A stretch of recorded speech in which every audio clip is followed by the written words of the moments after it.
सर्वांना माझा आदाब, नमस्कार, जय लवजी। आज या हिंदनगर भागामध्ये आज इथे सभा घेण्याचं कारण म्हणजे आपली येणारी विधानसभा निवडणूक, त्याचबरोबर ते इथे मंचावर बसलेले मान्यवर जुबेर पहलवान साहब, मोहसिन खान साहब आणि मुफती अब्दुल अजीज साहब आणि आपल्या जालन्यामधून MLA याच्यासाठी निवडणूक लढणारे आपले शेख साहेब, आसदुल्ला शेख साहेब यांचं मी मनापासून स्वागत करतो आणि त्यांना धन्यवाद देतो। आज या ठिकाणी आपलं SDPI या ठिकाणी सभा घेण्याचं कारण म्हणजे आपल्याला जी निवडणूक जी आहे ही पूर्ण ताकदीनं तर लढायचीच आहे, परंतु या जालना जिल्ह्याची प्रगती चाललेली कुठे आहे आणि आतापर्यंत प्रगती काय झालेली आहे, दशा आणि दिशा बदलायची म्हणून आपल्याला ही निवडणूक लढायची आहे SDPI ला आणि जास्तीत जास्त आपल्याला बहुमतानं त्यांना कसं निवडून देता येईल या पद्धतीने या दृष्टिकोनातून आपल्याला विचार करायचा आहे। या भागामध्ये पाहता तर प्रगती कुठे आहे, विकास कुठे झालेला आहे, वार्डाचा विकास कुठेही झालेला नाहीये आणि वार्डाच्या विकासाचं कोणाला काही पडलेलं नाहीये। जे कोणी सत्ताधारी असतील त्यांच्या वार्डाचा विकास होतो, फक्त त्यांच्या वार्डातलेच रस्ते व्यवस्थित राहतात, त्यांच्या वार्डातले सभागृह व्यवस्थित राहतात, बाकीचे त्यांना काही घेणं देणं नाहीये। 5 वर्ष एकदा इलेक्शन झालं हे 4.5 वर्ष पुढे गायब राहतात, त्याचा पत्ता राहत नाही।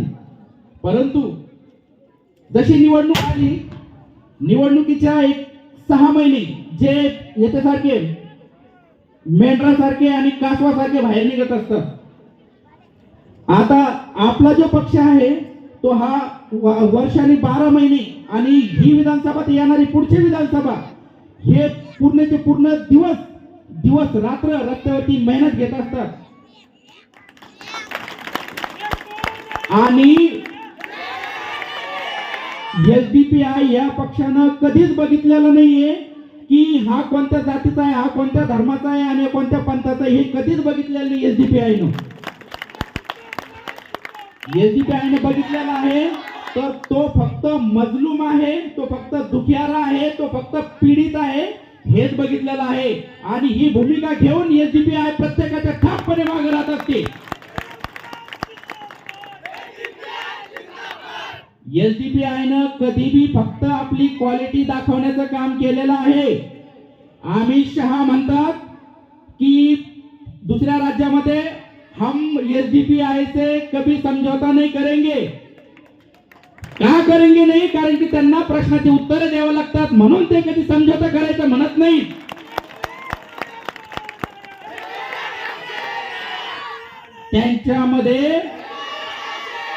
त्यांच्यामध्ये जे आहे प्रश्न उत्तर करतील, SDPI प्रश्न उत्तर करायला सक्षम आहे।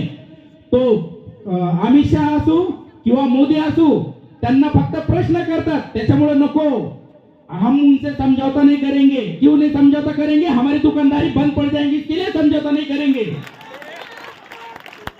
आणि SDPI ही प्रत्येकपणे सडेतोडपणे त्यांच्या प्रत्येक प्रश्नाचं उत्तर द्यायला आणि प्रत्येक प्रश्नाचं, आणि हे बघा सगळ्यात महत्त्वाचं म्हणजे SDPI कडे कुठलंच पावर नाहीये, कुठलीच सध्याचं हे सत्तेमध्ये नाहीये आणि सत्तेमध्ये नसताना जर एवढी जर अदर पार्टीवाल्याला या महाविकास आघाडीला किंवा या महायुती सरकारला जर भीती वाटत असेल ना तो वो डर चाहिए और वो डर चाहिए, वो डर किसी के पास नहीं, सिर्फ SDPI के पास है। वो सबको डरा सकती, किस पे डरा सकती, सच और कामयाबी के जोर पे सबको डरा सकती।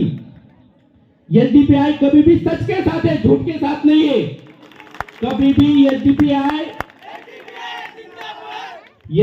जितना बोलेंगी उतना तोलेंगी।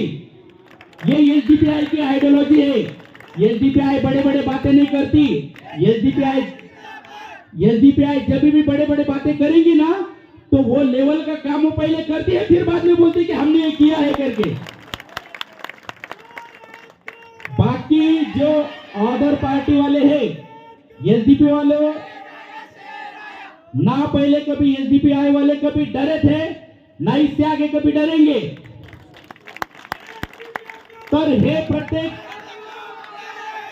जे प्रत्येक ध्येय धोरण जे आहे, विकासाच्या बाबतीत झालं, हे रस्त्याच्या बाबतीत झालं, हे राशन दुकानाच्या बाबतीत सरांनी सांगितलं राशन दुकान भेटत नाही म्हणून। अरे जिथं अन्याय अत्याचार होतो तिथं छाती ठोकपणे उभे राहा, काही प्रॉब्लेम नाही। आणि तुम्हाला तिथं वाटलं कधी तर एसडीपीआय वाले तुमच्यासाठी आज रात्रीला तयार आहेत तुमच्या मागे उभा राहण्यासाठी। परंतु घाबरू नका, अन्याय अत्याचाराला अजिबात घाबरू नका। तिकडून अरे म्हणलं तिकडून कायची भाषा केली पाहिजे, कारण की आपण कायद्याच्या चौकटीत राहून काम करणारी आपली एसडीपीआय पार्टी आहे। कोणावरती दडपण आणणारी, कोणाला प्रेशराईज करणारी किंवा कोणाचं मन दुखावणारी किंवा कोणाच्या भावना दुखावणारी आपली पार्टी नाहीये। लोकांना बाकीच्यांना काय ऑर्डर त्यांना अर्थ काढायचा असेल त्यांचे विचार त्यांच्याजवळ, परंतु आपल्याला माहिती आहे आणि आपल्या पार्टीला माहिती आहे की आपण काय करतोय। म्हणून एसडीपीआय ही पार्टी फक्त चांगल्या कामासाठी हिचा उगम झालेला आहे आणि ही शेवटपर्यंत चांगलेच कामं करत राहील।